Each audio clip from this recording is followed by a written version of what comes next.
There is a fact about Natalie Wood that everyone who knew her agreed on. Not about her talent, not about her beauty, not about the specific, luminous quality she brought to every role she ever played, from the 8-year-old who made the world believe in Santa Claus to the young woman dancing on a New York fire escape in one of the most celebrated musicals ever, filmed. A fact about what she was afraid of. Natalie Wood was terrified of dark water. Not water in general. Not swimming pools in daylight. Not the ocean on a clear afternoon when the sun turns the surface gold and you can see down into it. Dark water, specifically. The kind that does not give anything back. The kind you look into and see only your own reflection looking up at you from somewhere below. She wore life jackets on boats. She told friends about the fear openly, not as a casual admission, but with the specific, earnest conviction of someone who needed the people around her to understand that this was not something she was going to overcome by being brave about it.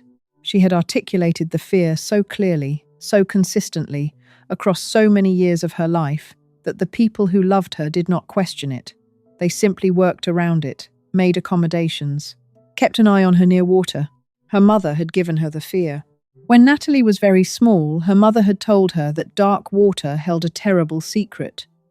The specific words have been reported slightly differently across different accounts, but the substance of what was communicated is consistent. Dark water. A terrible secret, a warning that lodged itself in the nervous system of a small child and never left. On the morning of the 29th of November, 1981, a fisherman discovered a body floating in the dark water off Blue Cavern Point, near Catalina Island, California. The body was wearing a red down jacket, a nightgown, socks. It was Natalie Wood. She was 43 years old. She was one of the most celebrated actresses in the history of Hollywood.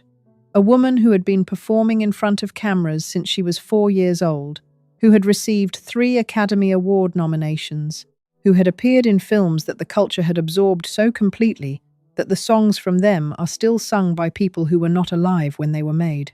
And she was found alone. In the dark water, the thing she had been afraid of her entire life. I am your host on Unsolved Fame, and this video is not going to tell you who killed Natalie Wood, because nobody has been charged. Nobody has been convicted.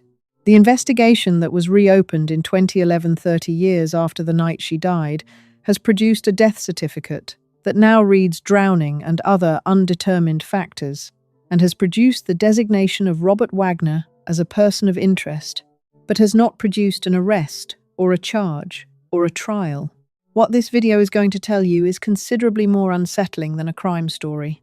It is going to tell you about the specific, documented architecture of a life that moved from the very beginning, from the very first days of Natalie Wood's existence toward that dark water off Catalina Island. Not because it was fated, not because the universe arranged it, but because of the choices made by the people who were supposed to protect her. Her mother, who pushed a 4-year-old child in front of cameras and gave her wine to calm her nerves before auditions, and told her that dark water held a terrible secret without ever telling her what the secret was. The studio system that took a 16-year-old girl, allowed something to happen to her, and then required her silence about it in the specific, institutional way that Hollywood has always managed the things it does not want the world to know. And the night on the Splendor, November 28, into the 29th of November, 1981, off the coast of Catalina Island, when Natalie Wood, who had been afraid of dark water her entire life, ended up alone in it. These are 3 separate stories. They are also one story. And it begins as almost everything about Natalie Wood begins with her mother. Stay with me, because by the end of this video, the fear will make complete sense. And that is the most heartbreaking part of all of it. Before Hollywood, before the yacht, before the fear had a name, there was a Russian immigrant woman in San Francisco who looked at her newborn daughter and saw something the world had not yet seen. What Maria Zakharenko decided to do with that conviction and what it cost the child, she made it her life's work to transform into a star, is the foundation of everything that follows in this story. That is coming. Before Hollywood ever saw Natalie Wood, before the cameras, before the scripts, before the applause, there was her mother, Maria Zudilova, a woman who did not see a child. She saw a future. Maria had come from Russia with very little. No status, no power, no recognition. But she believed something with absolute certainty, that her daughter would become a star. Not might, not could, would. And when a belief like that takes hold in a person, especially a parent, it stops being hope. It becomes intention, and then it becomes control. Natalie was 4 years old when that control began to shape her life. 4. At an age when most children are still learning how to speak clearly, she was learning how to perform, not play. Perform. Auditions became routine, rejection became normal, and pressure became constant. There are documented accounts, from people who were there, that Maria would give her daughter small amounts of wine before auditions, not to celebrate, to calm her, to make her easier to control. Think about that for a moment. A child, being prepared for approval, not comforted, not protected, prepared. And then there was the fear, the one that never left her, the one that followed her into adulthood, onto film sets, into relationships, and eventually onto a boat. Maria told her something when she was very young, a sentence that sounds almost harmless, until you understand what it does to a child. That dark water holds a terrible secret. No explanation, no context, just a warning placed inside a mind that was too young to question it. Children don't analyze fear. They absorb it. They build their reality around it. And, for Natalie, that idea did not fade. It rooted itself deep. Years later, friends would say she avoided dark water. She didn't like looking into it. She didn't like being near it at night. She wore life jackets on boats, not casually, but deliberately, as if she was preparing for something she couldn't explain. Because to her, it wasn't irrational. It was something she had been told by the person she trusted most. And here is the part that makes this story heavier. Maria didn't just give her the fear. She gave her the world that would ignore it. A world where appearances mattered more than truth, where performance mattered more than safety, where silence was often rewarded. Because as Natalie grew older, the control didn't disappear. It evolved from a mother into a system, Hollywood, a place where young girls were turned into icons, and sometimes into something far more fragile. And by the time Natalie was old enough to understand what was happening around her, she had already learned 2 things. That fear doesn't go away just because you ignore it, and that the people in power don't always protect you. Those lessons would follow her into her teenage years, into her career, into the moment where everything changed. Because what happened to Natalie at 16 was not just an incident, it was a confirmation of everything she had already been taught. At 16 years old, Natalie Wood learned something about Hollywood that she would never forget. Not from a script, not from a director, but from something that happened to her and the silence that followed. That story is where everything begins to shift. By the time Natalie Wood was 8 years old, she was no longer just a child. She was recognizable. Miracle on 34th Street. In that film, she played a little girl learning to believe in something magical, and audiences loved her for it. They saw innocence. They saw sincerity. They saw something real. But what they didn't see was how early that innocence had already begun to change. Because acting, for Natalie, was never just play. It was expectation. On set, she learned quickly what made adults happy. Hit your marks. Say your lines. Smile when they need you to smile. Be easy to work with. And when a child learns that approval comes from performance, they don't just act on camera. They start acting everywhere. At home, in conversation, in silence. That's the quiet transformation people don't talk about. Not the fame, not the spotlight, but the slow shift from being a person to becoming what others expect you to be.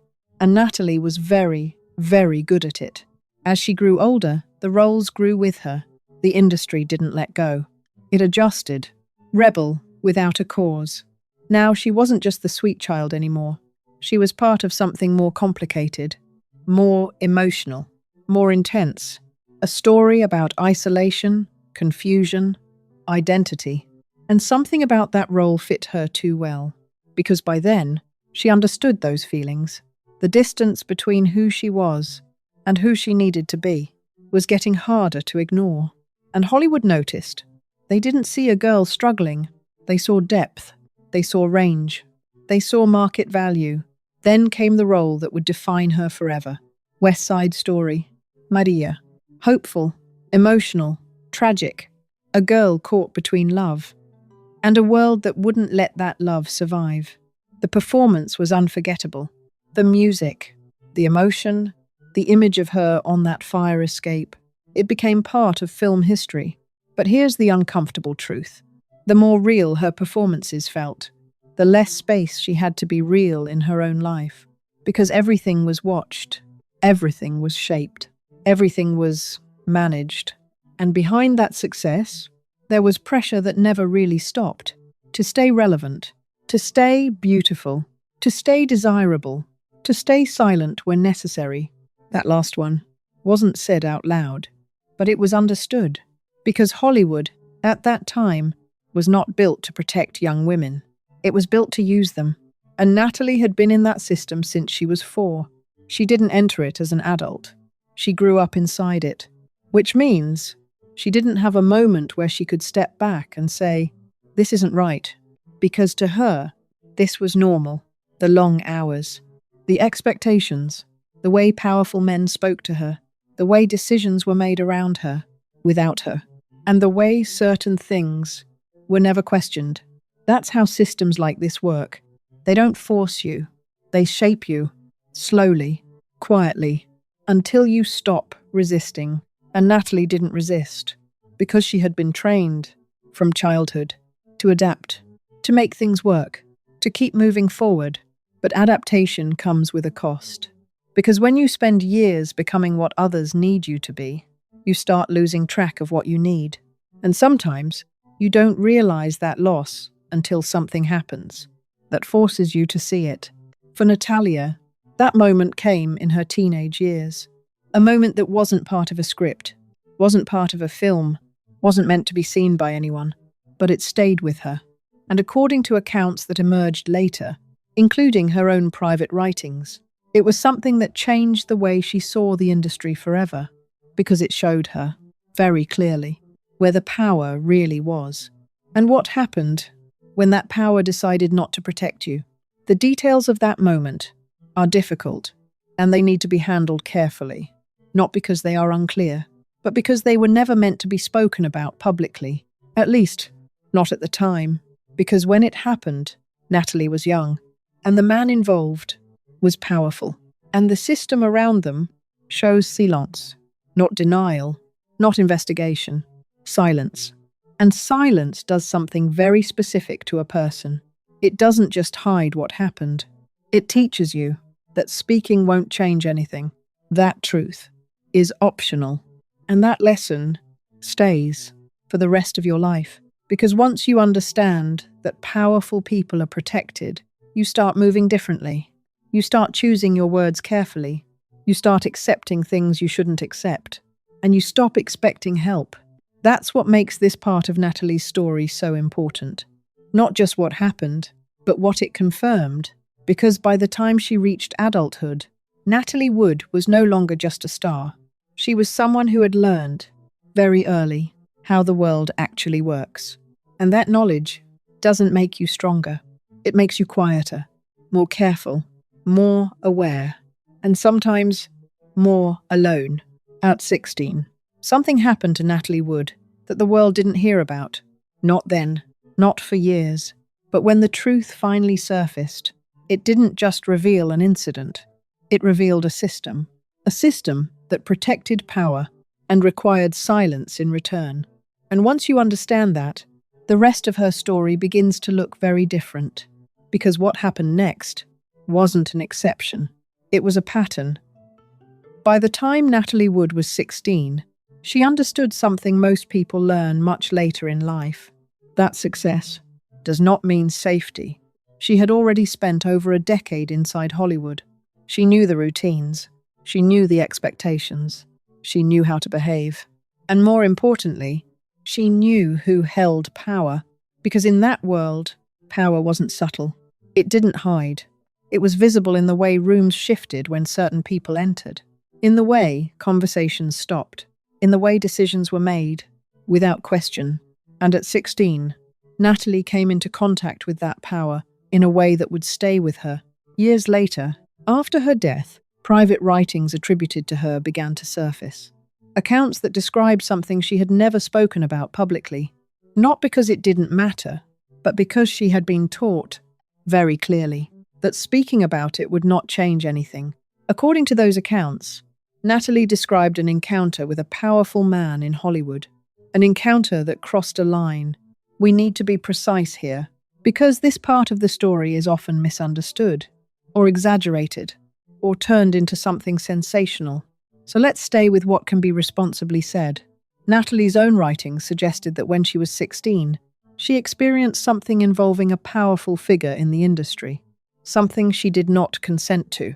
And when it was reported, the response was not investigation, it was containment. The studio system, which controlled careers, reputations, and futures, did not move to protect her. It moved to protect itself. Because Hollywood, at that time, was not designed to expose these things. It was designed to manage them, quietly, efficiently, permanently. And for a young actress, already shaped by years of pressure, the message was unmistakable. This is how things work. Not officially, not in writing, but in reality. You don't challenge power. You don't disrupt the system. You move forward. And Natalie did. That's the part that often confuses people. Why didn't she speak? Why didn't she leave? Why didn't she fight? Because by 16, she had already learned the rules. From her mother, that fear can live inside you quietly. From Hollywood, that silence can protect everything except you. So she did what she had always done.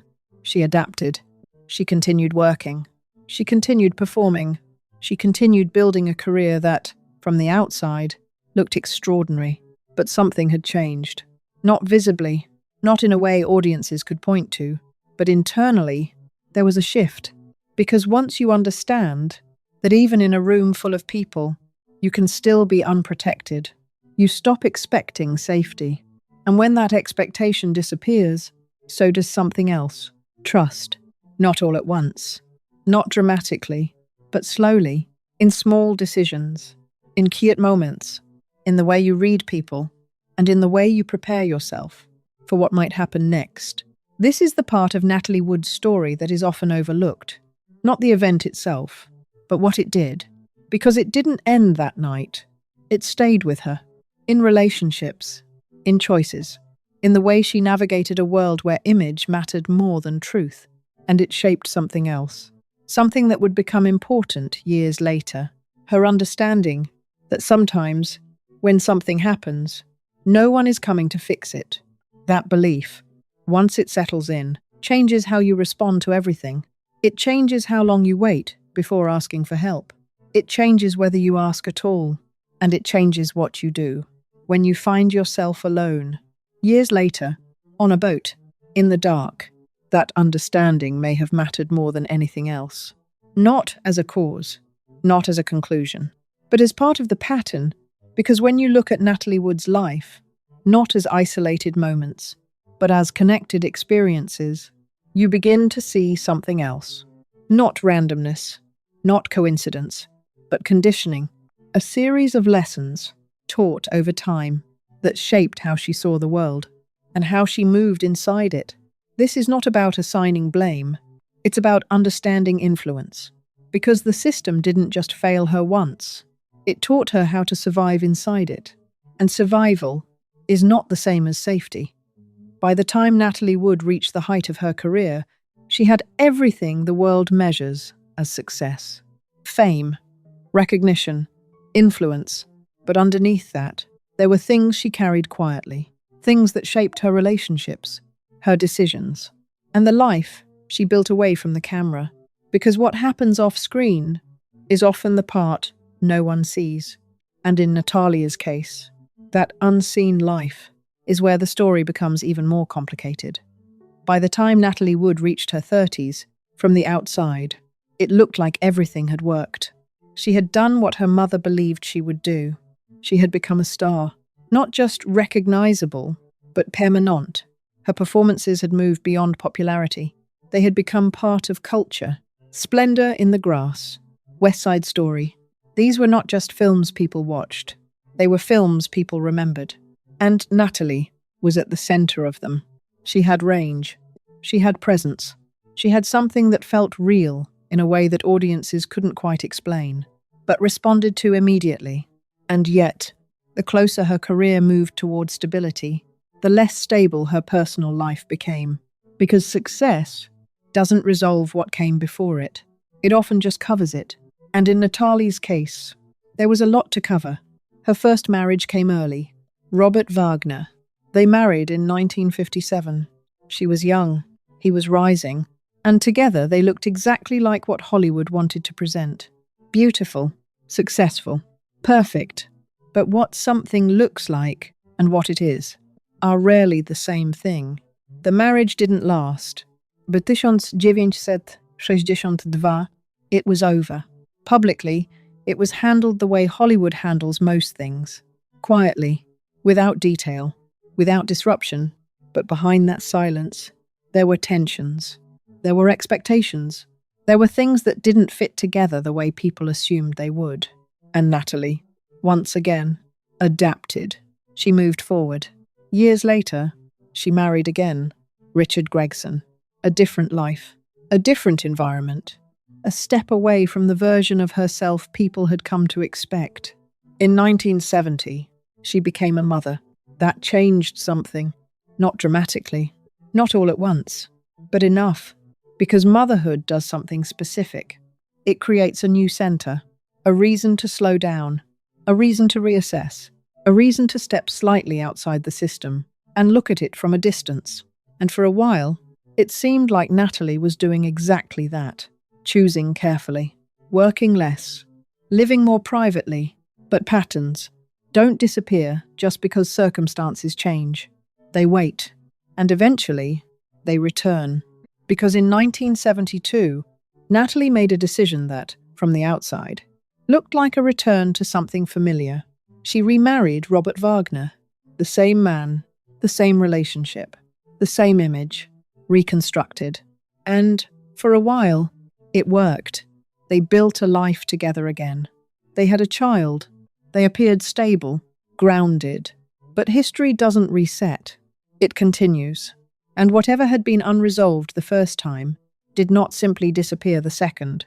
Because relationships, especially ones shaped inside a system like Hollywood, are not just about two people.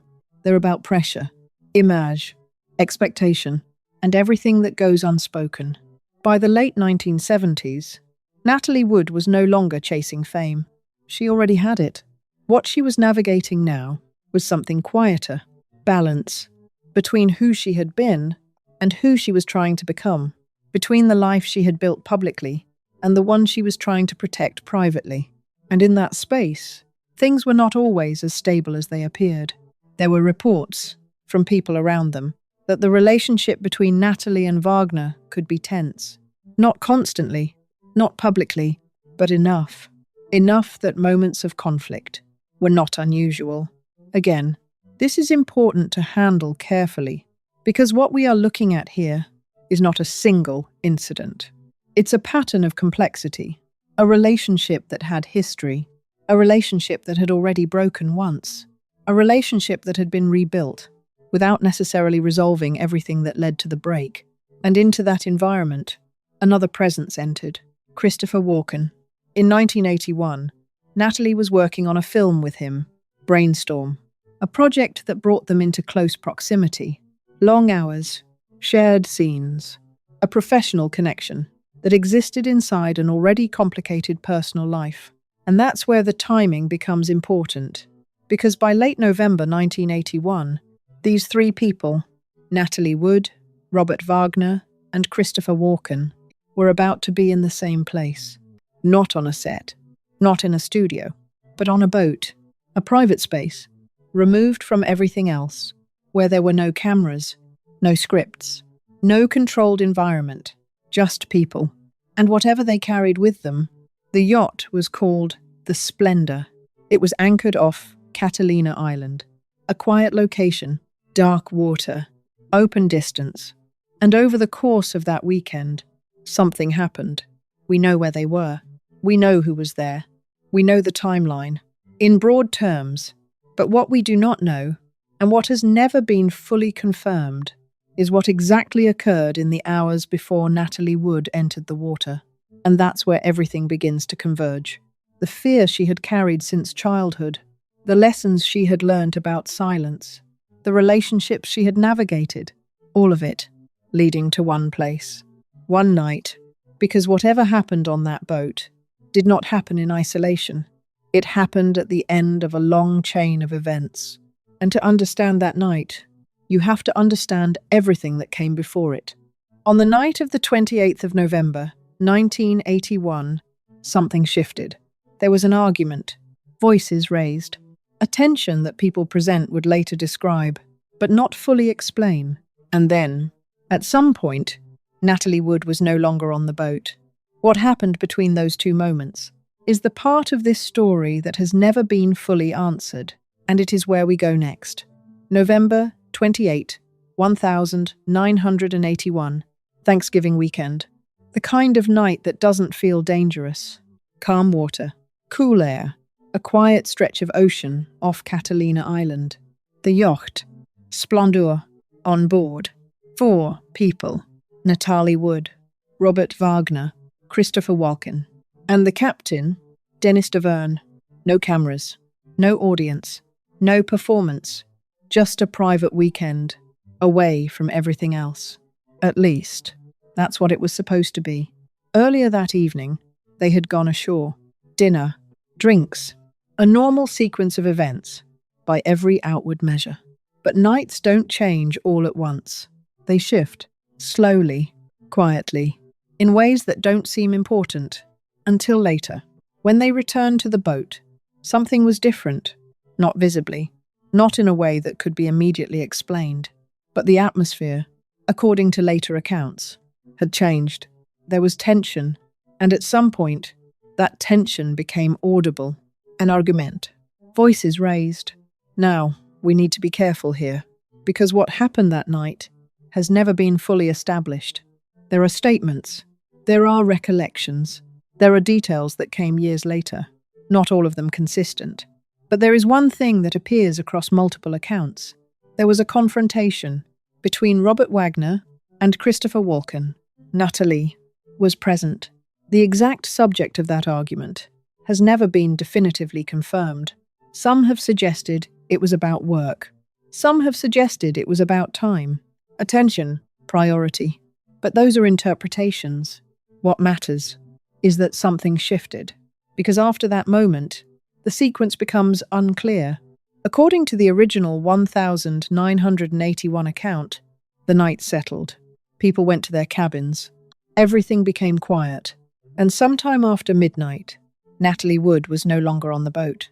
No one saw her leave. No one reported hearing a fall. No confirmed timeline of the exact moment she entered the water, just absence. And absence is one of the hardest things to reconstruct, because it leaves behind no clear shape, only questions. The next morning, November 27, her body was found, floating in the water, near Blue Cavern Point. She was wearing a nightgown, socks, a red down jacket. The temperature of the water, cold enough to induce hypothermia. The official ruling at the time was accidental drowning. Alcohol was present in her system. Bruising was noted, but not fully explained. And for years, that was where the story remained. A tragic accident, until it wasn't, because decades later, the case was reopened. And one of the key voices came from the one person who had been there that night and had not spoken fully before. Dennis Deverne, the captain. Years after the incident, he stated that he had not told the complete truth in 1981, that there had been more tension than originally described, more conflict, and one detail stood out. He said that when Natalie went missing, The response was not immediate. That time passed before action was taken. Now again, this is his account, and it is important to distinguish between what is confirmed and what is reported. What is confirmed is this. In 2012, the official cause of death was changed from accidental drowning to drowning and other undetermined factors. A subtle shift, but a significant one, because it acknowledges that something about that night was not fully explained.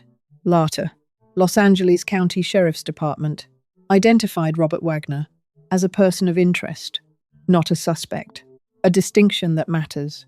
No charges were filed, no arrests were made, and both Wagner and Walken have largely declined to provide detailed public accounts of that night. So what remains is not a solved case. It is a structure of known facts, surrounded by missing pieces, and at the center of it is a woman who had spent her entire life afraid of one very specific thing: dark water. Not in theory, not abstractly, specifically, the kind you cannot see into, the kind she avoided, the kind she spoke about, the kind she prepared for, by wearing life jackets. And yet, on that night, she was in it, alone. That is not a conclusion. It is a fact. And facts, when they are incomplete, do something unusual. They don't resolve. They stay. They repeat. They ask the same question, over and over again, without ever answering it. How did she get there? Not just physically, but situationally, emotionally, contextually. Because what happened that night is not just about a moment. It is about everything that led to it. The fear, the silence, the relationships, the patterns, all of it, converging into one point, in the dark, where there are no witnesses, and no clear sequence, and no definitive explanation. But here is the part that makes this story even more unsettling, because when you look at the evidence, the injuries, the timeline, and the inconsistencies, you begin to see that the question is not just, what happened that night? It becomes, what could have happened? And that is where the story moves next. When a story remains unresolved for decades, it doesn't mean there is no information. It means the information doesn't fit together cleanly. And in the case of Natalie Wood, that's exactly what we are left with. Not a lack of facts, but a structure of facts that point in different directions. Let's start with what is known. The cause of death, drowning, combined with hypothermia. That part is not disputed. She entered the water. She did not survive. But what matters is everything around that moment, because the details are where the uncertainty begins. There were bruises on her body, documented, on her arms, on her legs, injuries that occurred before death. That much is confirmed, but what those injuries mean has never been definitively established. They could indicate a fall. They could suggest an attempt to climb. They could reflect impact against the side of the boat, or something else entirely. And that is the pattern we keep returning to, possibility, without confirmation. Then there is the question of movement. How did she get from the boat into the water? One explanation is that she may have attempted to leave the yacht. There was a small dinghy attached. It's possible that she tried to access it. But again, possible is not confirmed, because no one saw her do it. No one reported the exact moment, and that absence creates space. Space for interpretation, space for doubt. Then there is timing. According to later statements, there may have been a delay between when she was last seen and when action was taken. How long? That remains unclear. And in cases like this, time matters. Minutes matter, because the difference between immediate response and delayed awareness can change everything. But here, we do not have a precise timeline. We have estimates, and estimates are not certainty. Now consider this. In 2012, the official classification of her death changed from accidental drowning to drowning and other undetermined factors. That change did not declare a crime, but it did something important. It acknowledged that the original explanation was incomplete. And when an explanation is incomplete, it opens the door to questions, not accusations. Questions. The investigation also introduced another detail. Robert Wagner was named a person of interest, not a suspect. Again, that distinction matters. It means there are elements investigators want to understand, but not enough evidence to move beyond that point. And that's where the case remains, suspended between what is known and what cannot be proven. There is also the presence of Christopher Walken, a third figure who was there that night, who has spoken very little publicly about it, and whose silence adds to the uncertainty. Not because silence implies guilt, but because silence removes clarity, and clarity is exactly what this case lacks. So what are we left with? A woman who was afraid of dark water her entire life, who was on a boat at night, in that exact environment, who disappeared without a confirmed sequence of events, whose body was found with injuries that have never been fully explained, whose death was reclassified decades later, and whose final hours remain partially obscured. Now here is where many people try to force an answer. They choose a theory. They build a narrative. They decide what must have happened. But the truth is, we don't have enough to do that responsibly. What we have is something more difficult. Ambiguity. And ambiguity is uncomfortable because it doesn't resolve. It stays open. It keeps asking questions without giving closure. And in stories like this, that lack of closure becomes the story. Not just what happened, but what we cannot fully understand. Because sometimes the most accurate conclusion is not a conclusion at all. It's an acknowledgement that the evidence points to something incomplete, and that incompleteness is permanent. But maybe the most important part of this story is not what happened that night. Maybe it's everything that came before it. The fear she carried, the silence she learned, the life she built around both.